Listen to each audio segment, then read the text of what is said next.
సొలొమోను పరిపాలన ప్రార్థనతో ప్రారంభించబడింది. ప్రియ సహోదరి సహోదరులు, మీ జీవితంలో ప్రతి పని ప్రార్థనతో ప్రారంభిస్తే మంచిది. మీ దినాన్ని ప్రార్థనతో ప్రారంభించండి. మీ ప్రయాణాన్ని ప్రార్థనతో ప్రారంభించండి. మీ పనిని ప్రార్థనతో ప్రారంభించండి. ప్రతి ప్రయత్నాన్ని ప్రార్థనతో ప్రారంభించండి. పరిచర్యను ప్రార్థనతో ప్రారంభించండి. ప్రతిఫలం అద్భుతంగా ఉంటుంది. హడావిడిగా లేచిపోవడం, హడావిడిగా రెడీ అయిపోవడం, హడావిడిగా బయటికి ఉద్యోగానికి వెళ్ళిపోవడం మంచిది కాదు.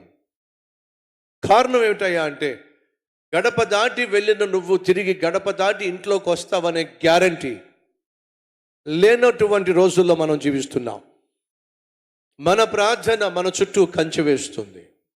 మనకు వ్యతిరేకంగా సైతాను నియమించిన ప్రతి ఆలోచనను, అపాయాన్ని, ఆపదనను మన ప్రార్థన జయిస్తుంది. కాబట్టి సంగమా, ఈ పనిని, ఈ ప్రయాణాన్ని, ఈ ప్రయత్నాలను ప్రార్థనతో ప్రారంభించండి. ప్రతి దినాన్ని